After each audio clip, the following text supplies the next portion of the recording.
This is the Singapore Dream HDB style. And the story is not unique because I'm sure many of us can relate to this in our lives or that of our parents, or we would have met many residents like them.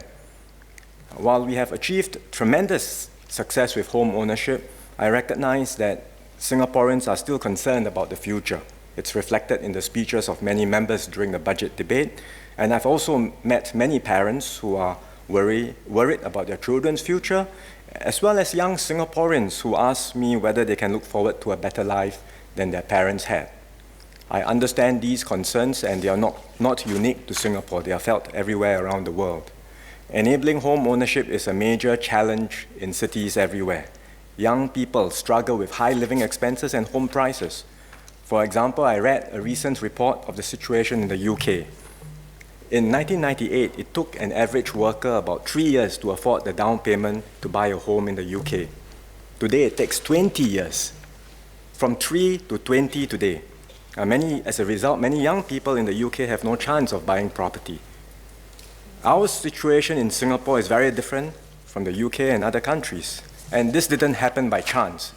It's because we made home ownership a strategic priority from the start of nation building and have continually invested in it over the decades, a point which Mr. Alex Yam and many other members of this House made earlier.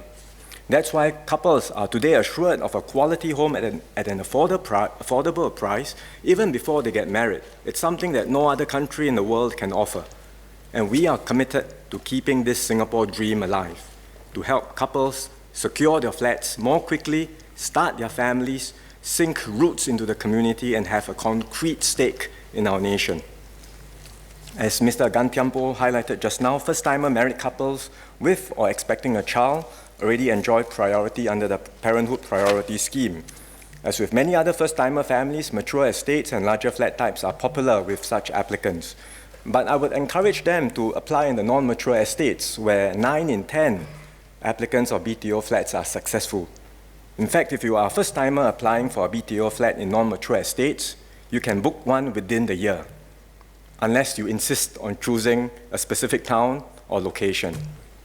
So if you apply for a flat in a non-mature estate today, the waiting time comprises mostly of the construction time, about 3 to 4 years. But I know that there are many young couples who hope to move into their homes quickly, to embark on this marriage and parenthood journey together. So we have looked into their requests seriously, and I'm happy to announce that HDB will offer BTO flats in some projects with a shorter waiting time. We are achieving this not by rushing the construction, but by commencing construction ahead of launch. So the waiting time will be cut to around 2.5 years. We target to launch the first batch of such flats in 2018. We will start with about 1,000 flats spread out among our non-mature estates, and in addition, we will launch these projects with special quotas to further prioritize young couples who are ready to settle down. At least 95% of 4-room or larger flats will be set aside for first-timer families, which is a 10 percentage point increase from the existing BTO quota. These are the flat types which are most popular amongst first-timer families. The quotas for smaller flat types will remain unchanged to meet the housing needs of second-timers, singles, and the elderly who right-size. Besides BTO, our sales of balanced flats are also a popular option for couples who wish to get their new flats quickly. Due to their large scale and variety, balanced flats are currently only offered twice a year, and applicants would apply for a specific town and a flat type. But there are some balanced flats left unsold after each balanced flat exercise. Each time we put out a balanced flat exercise twice a year, there will still be flats that are left unsold. So I have asked HDB to offer these unsold flats for sale in a more efficient manner. Instead of releasing these specific unsold flats by specific towns and flat types, we will pool together unsold units and put them out for balloting at more regular intervals. Then those with urgent housing needs and who are less particular about location can apply and need not wait for the usual balanced flat exercise, which only happens twice a year. This will be a new sales mode with ballot priority given to first-timers. And HDB will launch the first such exercise in the later half of this year and will announce more details when ready. Regardless of how long the waiting time, as highlighted by Mr. Gan, our Parenthood Provisional Housing Scheme, or PPHS, allows couples to start building a life together while waiting for their flats to be completed. To date, about 2,000 households have lived in PPHS flats, and we have welcomed more than 400 PPHS babies. One such couple is Mr. and Mrs. Leong.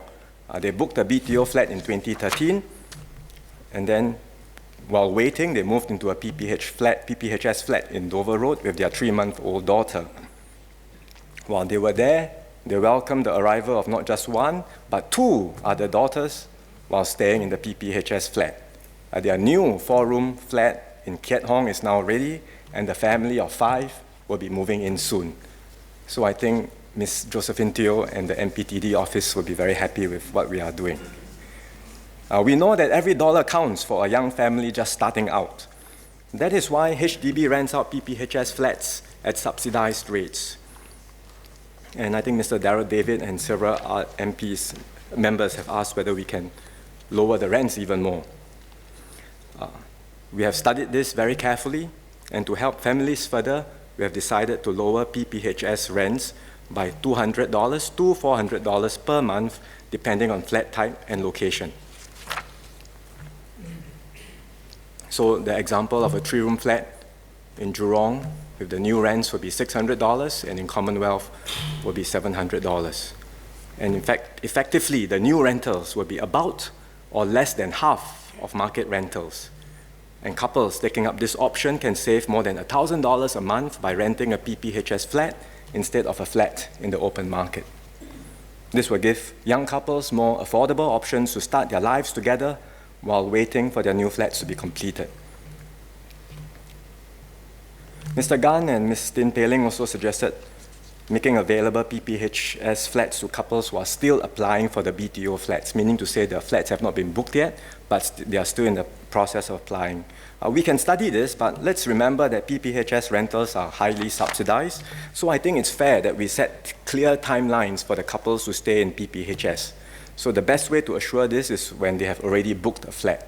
Then we know that the flat is booked and there's a specific timeline for which they need the PPHS rentals. Finally, there are always resale flats for couples who want to move in quickly and have specific preferences on location. For example, if they wish to live close to their parents. And there are many more options to choose from in the resale market. We know that affordability can still be a concern for such couples, especially when they are just starting out. And that's why we have increased the grants for resale flats as was announced in the budget. With the enhanced grants, most young couples should be able to afford the down payment for these resale flats. In fact, together with existing grants, resale flat buyers can enjoy as much as $110,000 in housing subsidies. Mr. Alex Yam and Mr. Professor Randolph Tan asked if the enhanced housing grant will push up resale prices. We are aware of this risk, and we studied the matter very carefully. But we expect resale prices to remain stable for a few reasons. Firstly, there is currently a healthy resale flat supply.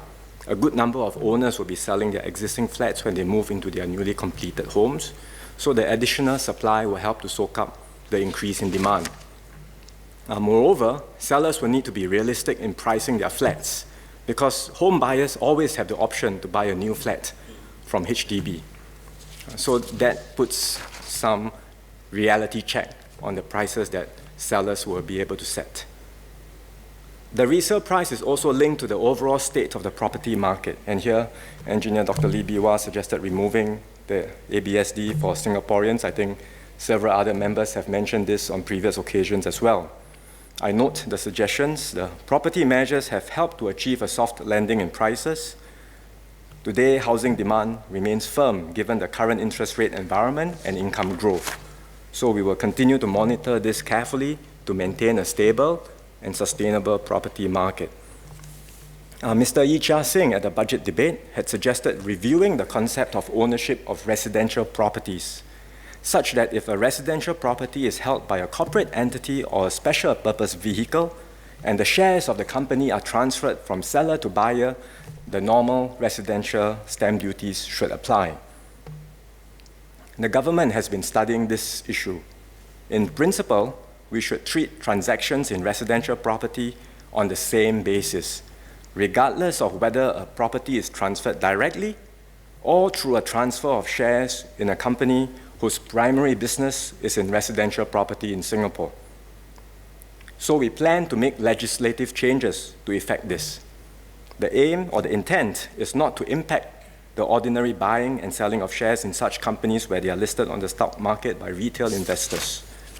However, significant owners of residential property holding entities will be subject to the usual stamp duties when they transfer equity interest in such entities, like what would happen if they were to buy or sell the properties directly. With the changes in the CPF grant, let's take a look at how a resale HDB flat compares against the BTO options today. Let's take the example of a couple looking to settle down in their first home together and looking to buy a place near their parents in Tampines, a mature estate. The price of a 4-room new flat in Tampines is about $300,000 to $360,000. A 4-room resale flat in Tampines is now selling for about $430,000 before grants. With the grants, the resale flat price will be comparable to a new flat price. So a young couple looking for a flat in Tampines can buy a resale flat and move in immediately. We will do one more enhancement for the resale market. And before members get excited, let me assure you it's nothing to do with price or grants, but we are going to do something for the transaction process. Today, doing a resale transaction can be quite an involved process, even with the help of an agent. It takes about 16 weeks to complete a resale transaction, and you require 2 appointments with HDB. We can do much better than this. So we will leverage on technology and make the process faster and more streamlined. HDB is working on this and will announce the details by the end of the year. I hope that all these measures will make housing more affordable and accessible for young couples and help them to start their marriage and parenthood journey early. At the same time, I encourage young couples to do your research and consider the different housing options. Be prudent and find a home that's within your budget and means. If you are looking for resale, choose a flat with a sufficiently long lease to cover your needs. Then, like Mr. and Mrs. Sin, you will have a home and a nest egg that you can tap on for retirement later in life. While our focus is on helping first-timers, HDB flats also meet the housing needs of Singaporeans at every life stage. Our family, job, and financial circumstances change over the course of our lives, and the housing arrangement that was suitable when we were young may no longer be the right fit some years down the road. For those who come to HDB again as second-timers, we are helping them with a number of measures that we have introduced or enhanced in the past few years. For example, some may wish to move closer to family members after the grandchildren are born or as the grandparents age for mutual care and support. These families can benefit from the Enhanced Married Child Priority Scheme, the Multi-Generation Priority Scheme, or 3-gen flats if they are buying new flats, or they can benefit from the proximity housing grants for resale flats, which we introduced earlier. We are also providing more housing options for singles. We've opened up 2-room BTO flats to singles in 2013. The initial response was very strong, and the application rate was 57.5 in the first exercise in 2013. We have brought this down to 6.6 last year, and to date, 9,700 singles have successfully booked a flat. And we will continue to put out more 2-room BTO flats to meet the needs of singles. Singles can also opt for a resale flat and benefit from the enhanced CPF housing grant announced in this year's budget. For example, a first-timer single buying a resale flat under the Single Singapore Citizen Scheme can qualify for the CPF housing grant of $25,000 for a 4-room or smaller flat, or $20,000 for a 5-room flat. Eligible singles applying under Joint Single Scheme will receive the CPF housing grant of the same amount as first-timer families.